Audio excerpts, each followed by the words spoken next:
Welcome to today's interview. I brought on Cesar Espino. Cesar, welcome. Hey, welcome, Heather. How are you? I'm good. I'm excited to have you on. But before we get started, please give the listeners a little background. Where do you live and what do you do? Yeah, so I am currently living in Los Angeles, California, this beautiful sunny weather. Well, when it's sunny, right? I am a full-time real estate investor. I am a life coach, NLP practitioner, business consultant. I am an author of two books, and primarily my biggest focus is real estate investing. Okay, so you've got a lot going on. I want to give a little bit of background though. Like that's Yep, not where you came from. And it's not. Yeah. yes, so I want you to share a little bit of your backstory and the whole premise that you can overcome anything. Yeah, definitely. So it really goes back to the day that I was born, right? So I was born in a very poor family in Mexico City. So I'm actually from Mexico City, and I didn't have anything, right? So I grew up in this environment where, in society, where we didn't really have anything. So we were actually living in a 250 square foot room that we called our house, and it was made out of a metal and sheet metal and plywood. No running water, no electricity, none of that stuff, right? And that was actually our house. That it was for my older brother, my grandmother, which is my mom's mom, my mom, and myself, right? So I grew up in that environment. Fast forward when I was about 40 years, right? 3 months after I turned 4, my mom decided to take her own leap of faith and decided to leave us behind chasing the American dream, right? So she came to the States and left us behind. For me, though, that was one of the probably the very first turning point in my life, because from that point forward, I learned how to become independent and I started working. So I started working at the age of 4, right? It was difficult for many different times because we didn't have the means to really give ourselves the necessities that we wanted. So we had to work for that. We used to work at a flea market, making and baking food, cookies, and things like that. That didn't work out too good. Then we ended up buying some sewing machines. So I used to know how, and I still do, on how to sew clothing, right? And so that was part of my journey. And it was like that for, I would say, until I was like maybe 9.5 years, and I was just working day in and day out. It's funny because there were some times that we didn't really have anything to eat, right? So all we had is what I consider to be the Mexican specialty dish, which is a tortilla with a grain of salt. And that's all we had, for days and days out. Um, Fast forward at the age of 10, my mom came back and with an objective in mind, and that is to have us come to the States. So we came to the States when I was 10. And I can tell you though, for me, that was probably one of my hardest things I ever did. Just because I couldn't communicate with anybody. I didn't know anybody. There were so many different cultures. There was a huge amount of diversity that I was not used to being in Mexico. And so when you think about that and you're taking a kid from that environment into something that it's unknown to you, it's not something that you want, right? I remember one time I was telling my mom and my dad, who's my dad now, he's my stepdad, but I see him as my dad. I was telling my dad, I said, you know what, one, and I feel bad saying that, yet I realized what I did, why I did it. And I recognize that I'm glad my dad didn't do what I asked him to do. And I said, hey, you're not my dad to begin with. Number one. Number two, you cannot tell me what to do. Number three, I need to go back to Mexico. I don't want to be here. I don't fit in. People are making fun of me. They don't, want to be around me. Right. And I'm glad they didn't do that. Right. Now, it's funny though. Think about that for 1 second. For me back then as a kid, I wanted to go back to what I was comfortable with. I was comfortable being in a very poor environment, not having anything, working to survive, than being in a different environment that have possibilities. Mhm. And that's how our mind it works. It's triggered that way. We're so afraid of the unknown, right? And so me going back to that unknown environment is what I wanted to do. I'm glad they didn't do it, because I'm so happy to be here in this great nation, because it's given me a lot of opportunities to not only talk about my journey, it's giving me the opportunities to help other people within that. And what you shared is so powerful, because if somebody can't relate maybe to your exact story or your circumstance, so many people are currently living in confines of their comfort zone because of the unknowns, because of change. A lot of people fear change. They fear failure. But you, forced or not, you had to get outside your comfort zone. So I want you to share. I know you were only 10 years old, but obviously now as an adult, Yeah. was it liberating? What was that like? And to embrace the fear and do it anyway, like what was Yeah. that like? The very first months, again, it was very difficult, and again, I think my biggest obstacle was not being able to communicate with anyone.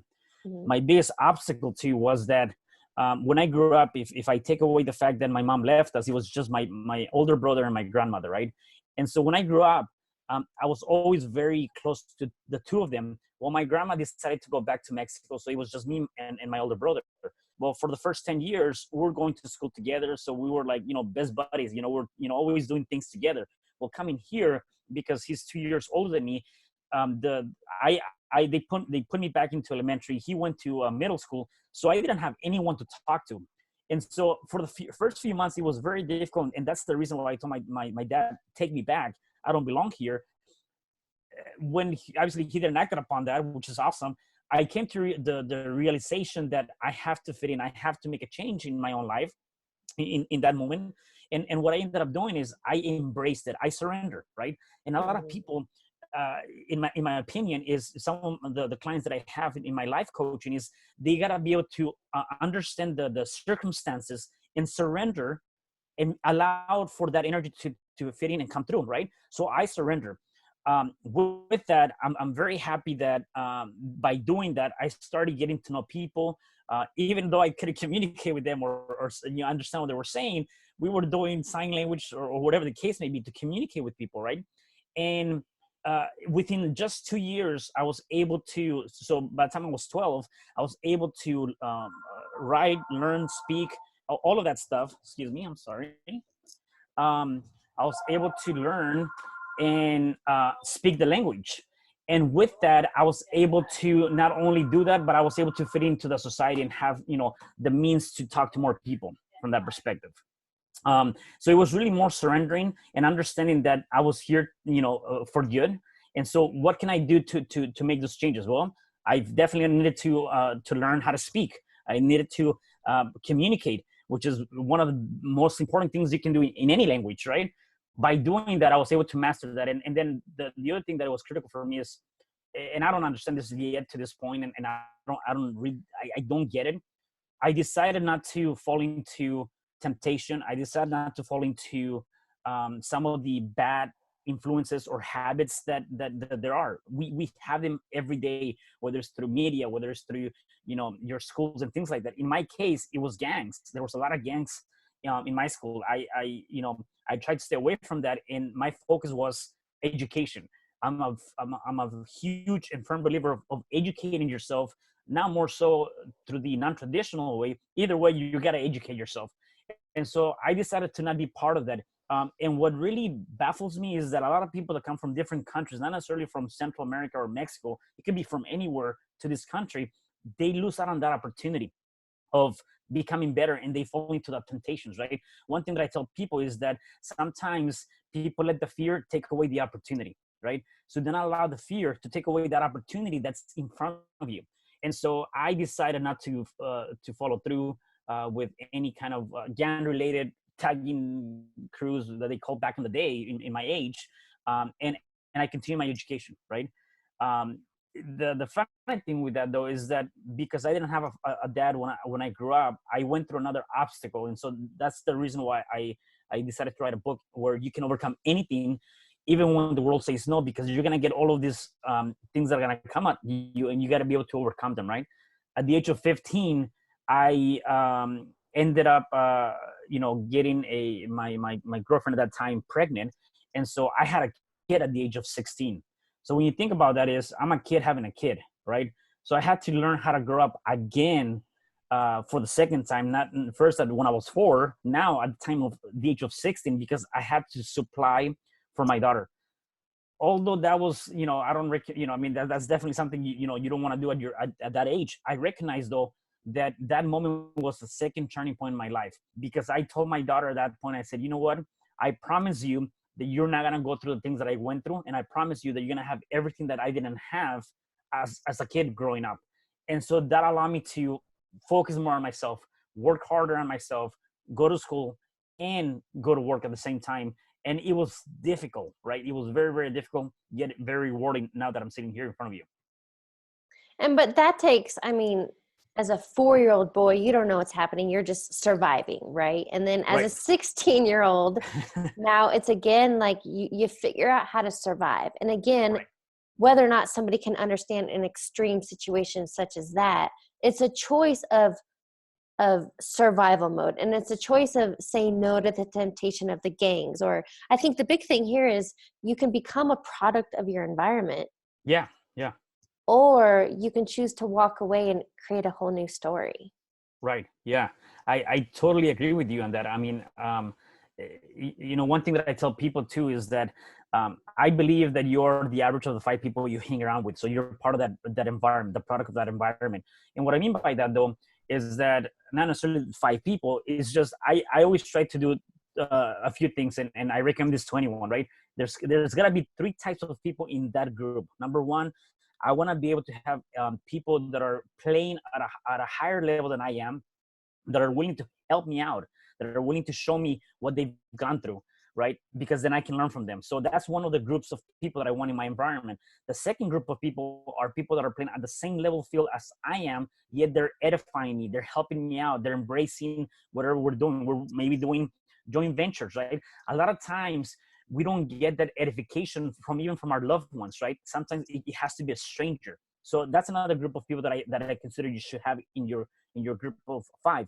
The last group of people has to be people that are probably below your playfield, yet their ambition is to become and get to the level that you are, because they have that drive. So what I like to do is now I can go and pull down or reach down and pull him back up to my level, help them out, right? And so it's kind of this thing, you get and you give with grace, and so I embrace that, and I've learned that, and more so in the last couple of years, that it is that I did a lot of things back in the day on my own, and I lost myself so many different times because I thought I can do it all by myself, and that's not the case. Yeah, and I think even as solopreneurs, I think a lot of Yeah. people, I mean, it's isolating and it's lonely. And so it's like, yeah, you can do a lot by yourself, but you can, when you're in a team environment and feeding off of each other, I think you can go further faster Right. to be in a community. Yes, Okay. definitely. So something you shared with me previously also is this rear view syndrome. What does that mean? Yeah. So um, it's kind of like the term satori. Satori means, it's a Japanese term which means be here now, being in the present moment, right? The rear view syndrome, what I got this from the Miracle Morning, and I was reading that in that book and in a couple of the books, is the one thing that we all struggle with. I struggled with that a couple of years back, and that is looking back to the past, things that could have happened, things that you did right or wrong, Mm. things that you could have changed, and you allowed that circumstance or that memory to overcome and take the best out of your current moment, your present moment, right? And so a lot of people get hung up on that. They're going through a challenge for something that might have happened many years ago, right? And so what I tell people is that you got to be able to recognize that what happened in the past is an experience, is an educational experience for you to learn from that experience, Mm. not for you to fall into or trap yourself into that experience, right? It's merely an experience and an education for you to become better today and for the future, right? Except people don't realize that they cannot determine the difference between one or the other. And again, you keep looking back at that your mirror, yet there's nothing you can do. That's gone, right? All you can do is become better and not do the same mistakes you did in the past, right? So one thing that I tell people too is that, if you did something bad, whatever that might have been, right? Or maybe you were in gangs at one point, it doesn't matter. Whatever you did, what was the lesson from that experience, right? If you grew out of that experience and you're becoming better now and you're doing better things, then you've learned your lesson. If you keep going back to the same, then you haven't learned and you're not becoming any better than your own self, So it definitely sounds like the woulda, coulda, shoulda game. Correct. Yeah. Yes. And like that, what is that doing for you? Absolutely nothing. It's wasting time and energy. Right, exactly. You want to focus on today, right? Today is what can I do right now, this moment, that is going to empower me, that is going to give me a more healthy day today, right? And prepare myself for whatever is to come tomorrow, right? Again, what happened in the past, that would have, could have, should have, is like, okay, it's gone, right? When it shows up to you again, though, now you know what to do because of that lesson. Okay, so now I want to ask you, a lot of people don't take that leap of faith, don't get outside of their comfort zone because of fear of failure and fear of rejection. So how have you learned to face that head on to get to where you are? Falling down so many times and getting up and doing it again, right? I can tell you, a couple of years back, when I decided to become a full-time entrepreneur, my biggest challenge was taking the leap of faith, right? And I remember, it took me like a good 6 to 7 months, if I remember correctly, for me to do it. The day that I decided to do it, I didn't do it. And then I was thinking about it, and then I went back the second week, and I was leaving my job. So I used to work for corporate America, at this corporation, and I was making pretty good money, over six figures. So you're very comfortable, right? You're back to that. Your comfort zone. You have, a secure job, more or less. You have, the ability to travel. For me, I was traveling a lot with the company and by myself. I was working for corporate, and so it was a good job. And so, full benefits and all that stuff. So the fear of me leaving that for the unknown, I mean, I know that I wanted to pursue my career in real estate investing. Yet I also knew that was, that I only had a few years in my belt. So it's like that fear. And so that's the fear that stopped me from doing it, the first day or the first week when I tried to do it, or when I attempted to do it. um, Finally, 7 months later, I said, I need to do this. And I did. And I'm glad I did. Although the fear of the unknown took me 7 months, and I go back right now. And again, not getting hung up on the past, though. It's a lesson, though. The lesson is, I should have done it the first day or week that I decided to do it, because I lost 7 months of productivity, right? One thing that I tell myself all the time is that every day that I wake up is a blessing. Every day that I'm here is a new opportunity. So if I look back to those 7 months, I lost 7 months of possible opportunities, right? And so the biggest thing is, what is the passion, right? I wanted to leave my job to become a full-time entrepreneur. Well, off of that, so many different things have opened up for me, right? I never saw myself being an author, even writing a book. And now I've done two, and I'm like, wow, that's amazing. And it was all because of me leaving my job. I never saw myself getting into any other businesses, and I have opened up other businesses and done, some joint ventures with people that I didn't think I could do. Again, because I was hung up on that secure environment, right? And so my lesson, and I guess my advice is that a lot of times is, you just gotta do it, right? You gotta keep doing it and doing it, not giving up, right? And that's the challenge that we all have. I there was times that I told myself, this is not gonna work out. I need to just go back and get a job. I just need to just do this.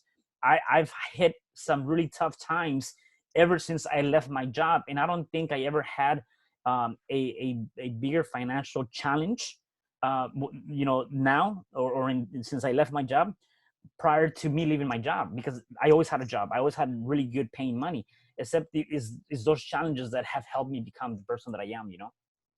So something I want to share, or a thought I had when you Hmm. were kind of beating yourself up, man, where I could have been if I had done this 7 months sooner. But that's not a healthy game to play either, because Right. maybe you weren't in the right mindset. And I mean, like, just don't do Hmm. that. I think it's celebrating the wins. Okay, celebrate. I took that leap of faith. Holy shit, I'm going to figure Yeah. this out. And I think the message really is, start before you're ready. I mean, Right. because you may never feel ready. So my question for you, if somebody is listening and they can relate that they're sitting on the fence, there's that thing they want to do, or they keep postponing a deadline of taking their own leap, whatever that may be, what do you want to tell them? I would say, so going back to the one thing that I learned is that you have to be prepared even when there's no opportunity, right? And Les Brown talks about this, and he says it's better to be prepared and not have an opportunity than have an opportunity and not be prepared, Mm. right? And so when I think about that, it's the same thing that I went through, right? You're right. I went back and I'm like, man, I should have done this sooner. And yet I realized though in that moment too, like you said, I wasn't mentally prepared. I wasn't mentally ready for that.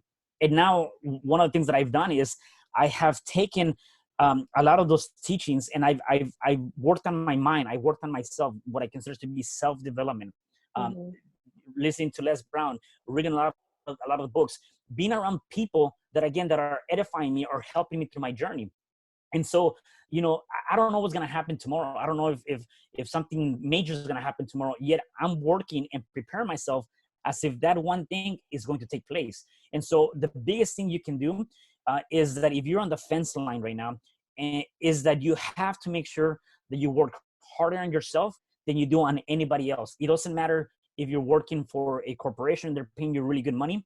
You still have to work harder for yourself than anybody else. And when you tend to realize that and you understand what that means, you're going to be in a different place. To give an example, a lot of people say, well, yeah, I work hard and I'm working on myself. I'm doing certain things here and there. Yet they get home because they're tired from their job. They sit on the couch, turn on the TV, and they might even get, the news that is really negative programming into your mind. And so that's not working on yourself, right? What I'm talking about working hard on yourself is what are you reading? Who are you talking to? Are you thinking about what's going to be the next big idea that you can have? Errol Nightingale talks about do this every day, once an hour, and it's just write down whatever comes to your mind in terms of ideas, because something's gonna hit. If you do it for consistently for five days, can you imagine how many ideas you can have over a period of a year, right? And so what are just doing those things, continue to do those things just to help you become a better person, right? And so that's what I've done in my life, do more of that. Well, and it sounds like the importance of self-care, which is something I Right. definitely preach about. Yes. Yes. Okay, so question for you. What is one key takeaway you want listeners to get from today's conversation? I, I would say that kind of like what I mentioned earlier, do not allow the fear of the unknown Mm. take away the opportunity, right? I mean, that's a huge one. We're always going to have that unknown. We're always going to have that fear. Yet when you start facing the fear head on, and the best way to do that is you have to step into that place, right? So I'll give you an example. If you're afraid of heights or if you're afraid of skydiving or something like that, the best way to conquer that fear is go do that skydiving, right? And Yeah. so you got to do that. I was one of them. I mean, I was afraid of, getting on a plane and I skydive and I loved it. I want to do it again, right? So a lot of times the best way for you to overcome any kind of fear is face it head on, and don't allow that fear or the unknown take away the opportunity. Educate yourself, talk to people and do some research. Right now we have so much knowledge, good knowledge. I mean, yeah, both garbage and good knowledge on the internet. It said there's so much more than when I was growing up that you can go in there and find either a person or some sort of ideas or tips that can help you get to where you want to get to, right? And so to me is that do not allow that fear. There shouldn't be no fear in you're doing something great for you. If you don't ask, you're not gonna get. Couldn't agree more. I'd love to wrap up this interview with a few rapid fire questions. All right, awesome. The first one being, what is a quote or motto that you live by? Ooh. Um, I like this quote, and this also from Les Brown. He says, "If you do what is easy, your life will be hard. If you do what is hard, your life will be easy." And so when I think of that, is a lot of people are living the life where it's easy, yet things seem to be very difficult. I'm never gonna get this. I'm never gonna have that. Whatever the case may be. Me taking my leap of faith and doing what I'm doing is not easy. It's hard. Yet I can see that at the end of the day, the rewards is going to be a lot better. So I do believe that if I do what is hard right now and I work hard on myself, my life will be easy down the line. Love that. Second question for you. What is a book you're currently reading or highly recommend? Ooh, I started reading Think and Grow Rich Again by Napoleon Hill. Mhm. I think that's a really good book. As a matter of fact, I've taken some of the principles and ideas from there, and I applied them to my daily life too, and just kind of going through the exercises. So I think that's a really good book that I recommend to anyone. Yeah. Do you know I'm actually rereading another book by him Oh, that a lot of people don't know about? It's called Outwitting the Devil. okay. I And don't think. I read Yeah, Think and Grow Rich because it's like, if you're yeah, into personal development, you have to read that book. But I read it, and I think that book, I don't know if it's because it was like the early 1900s language yeah. or wait, it's hard to read. It is. Yeah, it is. But the Outwitting the Devil, it was actually, it wasn't published until years after his death. And I Oh, highly recommend it if okay. you like Think and Grow Rich. I do, and I'm gonna look into that. That's gonna be. I'm actually almost done reading this book, so I'm gonna get that next. Okay. All right. Final question for you. What advice would you give your younger self? Ooh, okay. I would say I would probably say the one thing that I possibly was lacking when I was a kid, it was not recognizing and surrendering to the process, and having that fear, right, and just accepting that what was given to me or the society that I was born into was my reality, right? And so I would say if I was to go back in time and talk to myself, is one, surrender. Number two, educate yourself because there's endless opportunities. And then number three, it's on the mind. You have to make sure that you change your mind. Just because you were born into a particular environment, or you grew up in a particular household, or you're around certain people, that does not mean that that's your reality. You can change that as long as you keep working on your mind. Yes, for sure. And what a note to end on. Cesar, thank you so much for joining me. Thank you so much. I'm glad I'm here.